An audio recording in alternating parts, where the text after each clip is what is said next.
Bismillahirrahmanirrahim.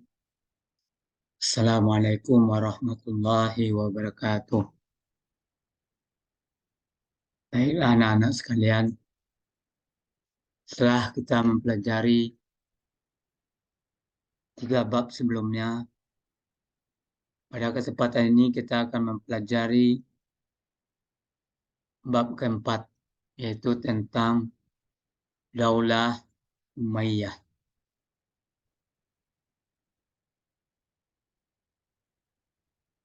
Pada materi ini ada 3 pembahasan. Yang pertama, sejarah Daulah Umayyah. Yang kedua, perkembangan peradaban masa Daulah Umayyah. Ketiga, tokoh ilmuwan Muslim terkemuka Daulah Umayyah. Sejarah Daulah Umayyah, yaitu latar belakang berdirinya Daulah Umayyah. Berdirinya Daulah Umayyah dilatar belakang oleh konflik tentang kekhawatiran Utsman bin Affan setelah wafatnya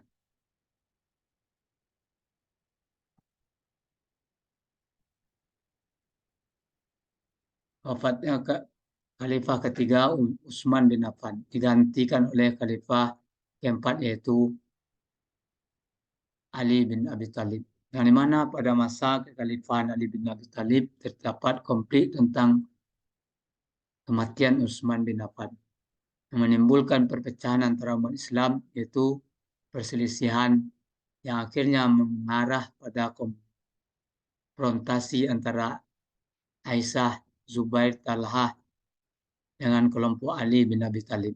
Hal ini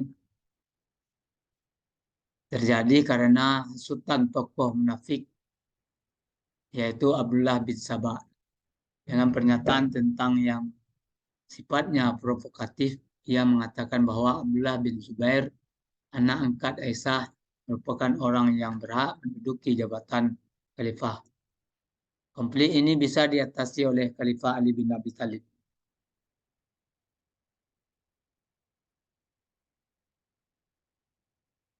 Perselisihan berikutnya terjadi antara Khalifah Ali bin Abi Thalib dengan Muawiyah bin Abi Sufyan. Karena adanya keinginan kuat Muawiyah untuk menuntut keadilan atas wafatnya Khalifah Utsman bin Affan. Kemudian terjadilah peristiwa yang disebut dengan tahkim, yaitu Daumatul Jandal tahun 36 sampai 37 Hijriah atau 656 sampai 657 Masehi, yaitu perundingan mengenai kepemimpinan umat Islam antara pihak Muawiyah bin Abi Sufyan dengan Khalifah Ali bin Abi Thalib. Dalam perundingan itu, pihak Ali bin Abi Thalib mewakili oleh Abu Musa al-Asari, dari pihak Muawiyah diwakili oleh Umar bin As. Pada awalnya kedua belah pihak bersepakat menurunkan Ali dan Muawiyah dari jabatan masing-masing. Dan selanjutnya jabatan khalifah diserahkan pada kaum muslimin. Akan tetapi ada politik dari pihak Muawiyah berkaitan dengan kesepakatan, yaitu secara sepihak mengangkat Muawiyah untuk menjadi khalifah mengganti Ali bin Abi Thalib. Beberapa tahun setelah tahkim, Khalifah Ali terbunuh oleh Abdurrahman bin Muljam, yaitu pada tahun 660 Masehi. Sebagai penggantinya dipilih putranya Hasan bin Ali sebagai khalifah. Namun berkat cerdikan Muawiyah, akhirnya setelah memangku jabatan selama kurang lebih 3 bulan, karena tidak mampu menghadapi tekanan, akhirnya Hasan bin Ali menyerahkan jabatan khalifah kepada Muawiyah bin Abi Sufyan dengan 3 syarat, yaitu pertama, Muawiyah harus memberi jaminan keselamatan kepada Hasan dan keluarganya. Dalam perundingan itu, pihak Ali bin Abi Thalib diwakili oleh Abu Musa al-Asari dan pihak Muawiyah diwakili oleh Amr bin As.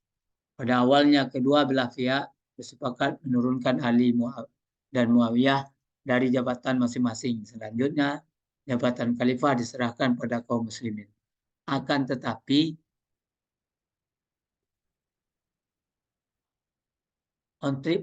kontrak politik dari pihak Muawiyah berkaitan dengan hasil kesepakatan, yaitu secara sepihak mengangkat Muawiyah menjadi khalifah mengganti Ali bin Abi Thalib. Setelah mencapai kesepakatan Muawiyah menerima syarat tersebut, maka Hasan bin Ali menyerahkan jabatan khalifah kepada Muawiyah bin Abi Sufyan. Peristiwa tersebut dikenal dengan istilah Amul Jammah atau tahun persatuan.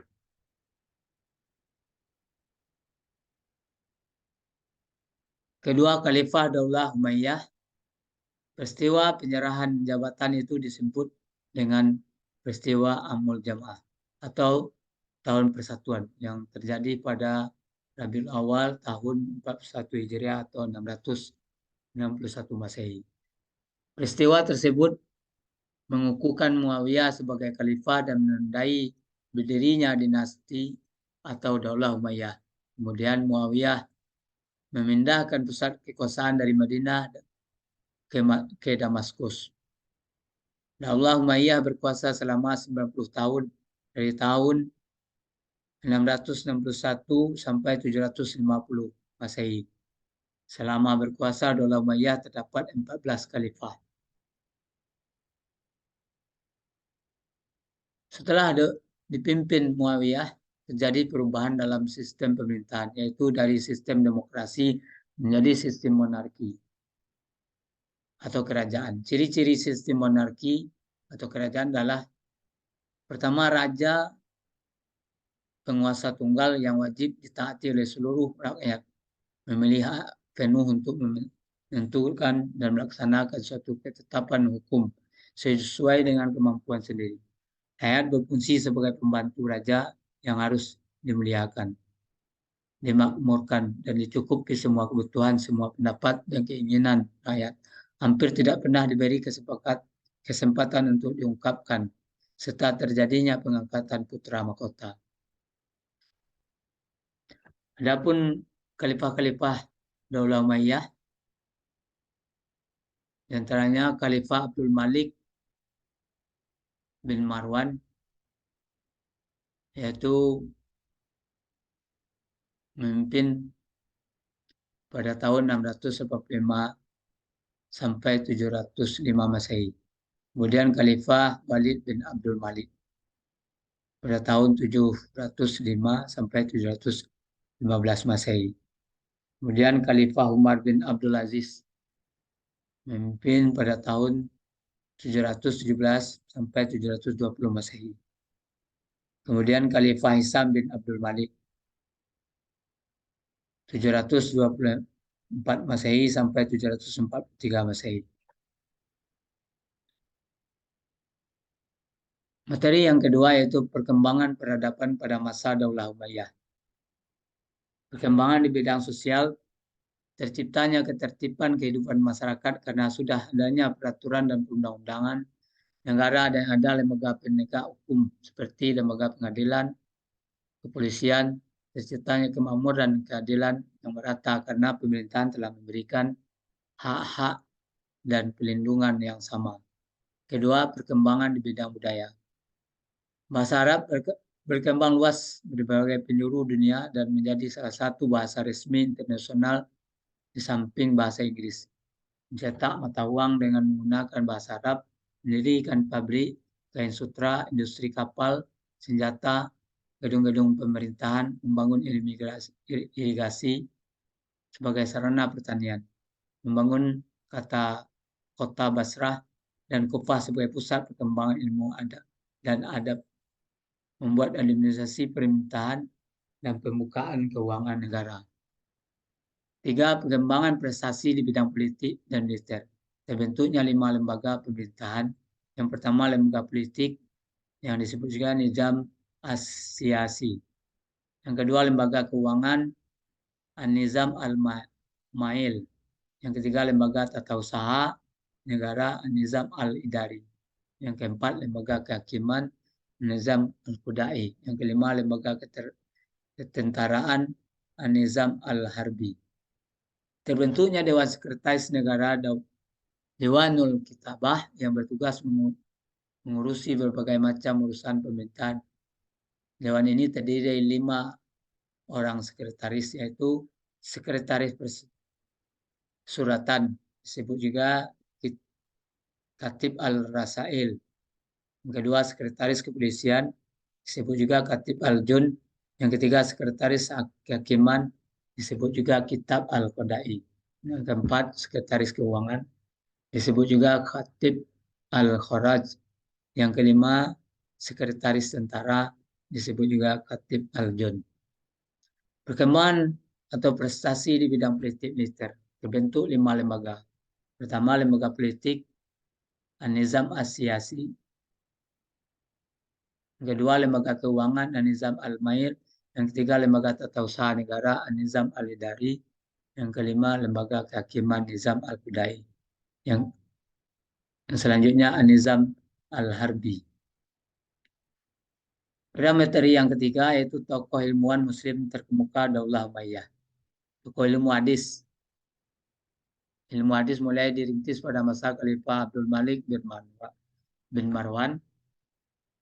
Para tabi'in mulai menulis hadis-hadis dan berkembang dengan gerakan rihlah ilmiah, yaitu pengembaraan ilmiah yang dilakukan muhadisin dari kota ke kota mendapat satu hadis dari sahabat yang masih hidup yang tersebar di berbagai kota. Tokoh ilmuwan hadis Abu Bakar Muhammad bin Muslim bin Ubaidillah bin Syihab Az-Zuhri dianggap sebagai penulis hadis pertama. Pada masa Daulah Umayyah, pembukuan hadis berikutnya oleh Ibnu Juraj 1500 Hijriah, Ar-Rabi bin Sahib 1600 Hijriah, dan masih banyak lagi ulama lainnya pembukuan hadis mulai sejak masa pemerintahan Bani Umayyah, tetapi belum begitu sempurna. Pembukuan hadis mencapai kesempurnaan pada masa dinasti Abbasiyah. Tokoh ahli tafsir. Ilmu tafsir adalah ilmu yang dikhususkan untuk mengetahui kandungan ayat-ayat Al-Quran setelah Rasulullah wafat. Para sahabat Nabi seperti Ali bin Abu Talib, Abdullah bin Abbas, Abdul bin Mas'ud, Ubay bin Ka'ab mulai menafsirkan ayat-ayat Al-Quran berdasarkan dari Rasulullah masih hidup. Mereka dianggap sebagai pendiri mazhab tafsir dalam Islam. Tokoh ahli ilmu fikih. Ilmu fikih yang berarti pedoman hukum dalam memahami masalah berdasarkan suatu perintah untuk melakukan suatu perbuatan, perintah tidak melakukan suatu perbuatan, dan memilih antara melakukan atau tidak melakukan. Dasar dan pedoman pokok yang telah dibukukan kemudian disebut usul fikih. Tokoh ahli ilmu fikih, ulama tabi'in fikih pada masa Bani Umayyah di antaranya adalah Syekh Uriyah bin Haris, Al-Qammah bin Qais, Al-Masruq Al-Idda, Al-Aswad bin Yazid, kemudian diikuti oleh murid-muridnya mereka yaitu Ibrahim An-Nakal, kemudian Amir bin Surahbil As-Sahbi. Sesudah itu diganti oleh Ahmad bin Abu Sulaiman, guru dari Abu Hanifah.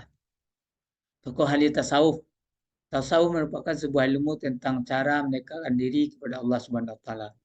Tujuannya agar hidup semakin mendapatkan makna yang dalam serta mendapatkan ketentraman jiwa. Tokoh sufi yang muncul pada masa Daulah Umayyah antara lain Sa'id bin Musayyaf, Hasan Al-Basri, Sufyan Ats-Tsauri. Tokoh ahli bahasa sastra. Pada masa pemerintahan Abdul Malik Marwan, bahasa Arab digunakan sebagai bahasa administrasi negara. Penggunaan bahasa Arab yang makin luas membutuhkan suatu panduan kebahasaan yang dapat dipergunakan oleh semua golongan. Hal itu mendorong lahirnya seorang ahli bahasa yang bernama Sibawahi. Ia mengarang sebuah buku yang berisi pokok-pokok kaidah bahasa Arab yang berjudul Alkitab. Buku tersebut bahkan termasyhur hingga saat ini. Kemudian tokoh ahli bahasa sastra Nu'man bin Basir al-Ansari.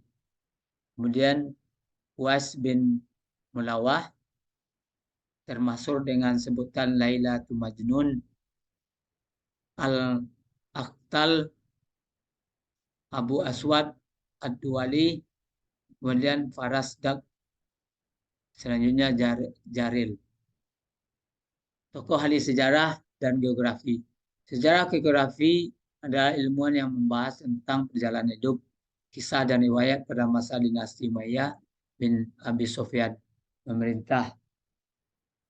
Ubaid bin Sariyah al-Jurhumi untuk menulis buku sejarah masa lalu dan masa Bani Umayyah. Di antara karyanya adalah Kitab Al-Muluk wal Akbar Al-Mahdi, buku catatan sejarah raja-raja masa lalu. Sejarah lainnya adalah Suhara Abdi yang menulis buku Kitabul Asma. Tokoh ahli ilmuwan kedokteran, sekolah tinggi kedokteran pada tahun 88 Hijrah atau 706 Masehi didirikan pada masa Khalifah Walid bin Abdul Malik. Ia memerintahkan para dokter untuk melakukan riset dengan anggaran yang cukup dalam rangka mengembangkan ilmu kedokteran. Khalifah meminta bantuan para dokter dari Persia. Tokoh ahli ilmu kedokteran pada lembaga ini Haris bin Kildan dan Nazar meraih ilmu kedokteran. Selain itu, gerakan terjemah buku-buku kedokteran mendukung perkembangan ilmu kedokteran di masa Bani Umayyah. Khalid bin Yazid bin Muawiyah adalah orang yang pertama menerjemahkan buku tentang astronomi, kedokteran, dan kimia. Sampai di sini pembahasan kita tentang Daulah Umayyah, pembahasan yang agak panjang, tapi mudah-mudahan bisa dipahami dan teruslah untuk memahaminya. Dan kita cukupi sampai di sini. Taufik bab ini kita tutup dengan mengucapkan asyhadu an la ilaha illa anta astaghfiruka wa atubu ilaik. Billahi taufik wal hidayah. Assalamualaikum warahmatullahi wabarakatuh.